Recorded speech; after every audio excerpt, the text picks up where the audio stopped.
Hello, Richard. Welcome back to the GlobeX studio. You smartly cast a prediction of Biden win as a House well. The election process has taken more than a week. Now, the Electoral College vote is closed and result acknowledged. Biden 306, Trump 232.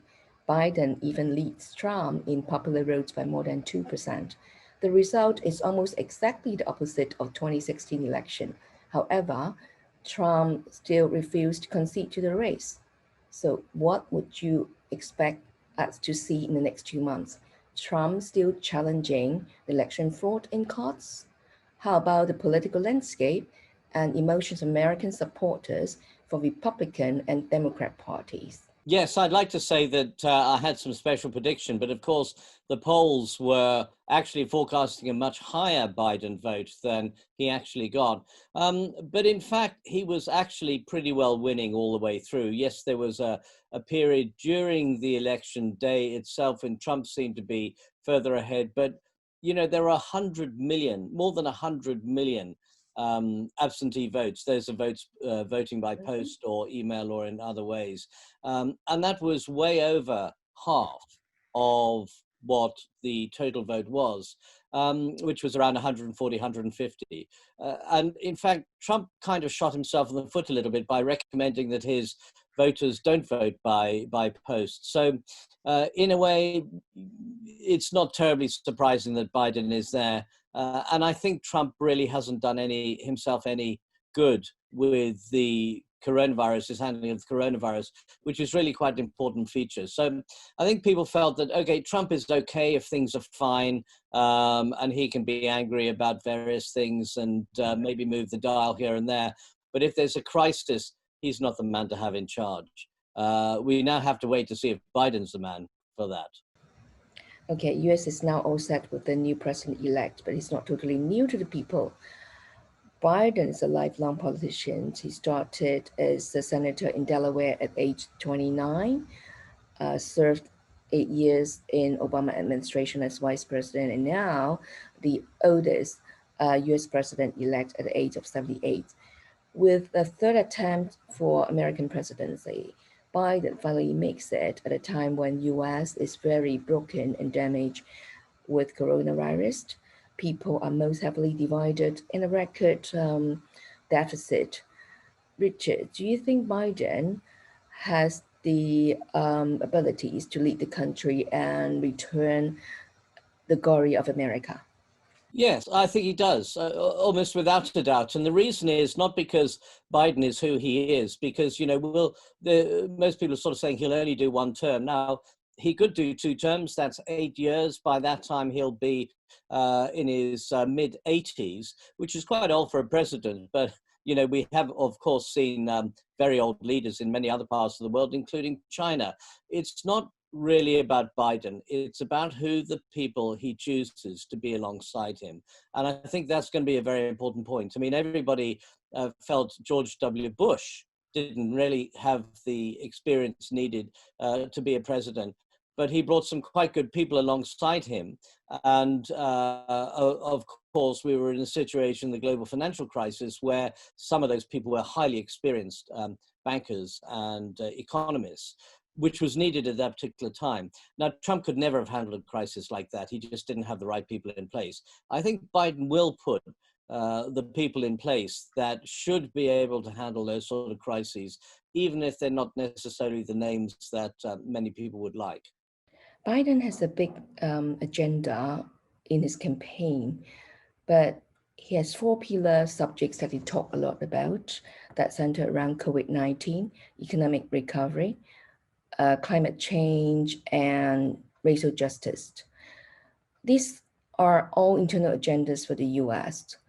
What do you think the priority of these issues to the new administrations, and what are the interrelations among them that can help them execute better? Well, Biden had to talk to a local audience, to a local constituency in order to get elected. There's no point talking about Syria or Libya to a nation that really isn't very interested, or an electorate that isn't very interested. So he was talking domestically, but actually he has a great deal of foreign policy experience. I think he was head of the House Foreign Policy Committee for a very long time. He is known in the past for saying that foreign policy is one of his key interests. So I think we will actually see quite a lot of different movement on that particular focus. I mean, Trump did a number of things that most Americans overseas see as incredible, like, for instance, coming out of the TPP, the trade partnership, and now the trade partnership has been signed in Asia, and the US is not in it. Talking about coming out of the WHO, talking about coming out of the WTO, you know, all of these different things that America needs to be a part of as the world's largest economy. So Trump did enormous damage to America and to the American economy by doing that. I think Biden will right those wrongs. It will take time. It won't be easy, but I think we will actually see quite a positive foreign policy coming out from Biden than we've seen over the last 4 years. By the way, there are news already being circulated on Biden's potential cabinet members with very familiar names such as Barack Obama, Hillary Clinton, Janet Yellen. It is really interesting to see a happy reunion of the Democrats. Richard, would you see such appointments become a more stable and predictable policy driver for the US? I don't know if Biden will go completely for Democrats. Don't forget that George Bush, who was a Republican, chose Hank Paulson as his Treasury head, and Paulson was a lifelong Democrat. Paulson was also the chairman of Goldman Sachs at the time, and obviously was a very good man to have around during the global financial crisis. So I think that it isn't necessarily the case that sensible presidents just go for people in their own party. They may well go for the best person for the job. It's almost too early to really figure out who Biden is going to go for. Most people have to be approved by Congress, and there's a very large chance, because the Republicans still hold the Senate, who approve many of these key appointments, that he will not be able to get his people through, because clearly the Republican Senate is just going to say no to everything that Biden says. However, I think that we are in a position where he may well be able to put up candidates of real quality, and that may be very difficult for the Senate to actually refuse them, especially if they are Republicans. So I think we're going to lose a number of skilled candidates who are Democrats, but we may well get a number of people in Biden's cabinet who are really good quality people, but may come from the other parties. So at the moment, I remain reasonably optimistic that we're going to see a cabinet that is more of a rainbow coalition than just decided on political terms. Hello, this is the update we have for the time being on US elections. Thank you for listening to us. In the last slide, I put a link to an article written by Richard on South China Morning Post titled Understanding American. I think it is a good piece of information for non-Americans too.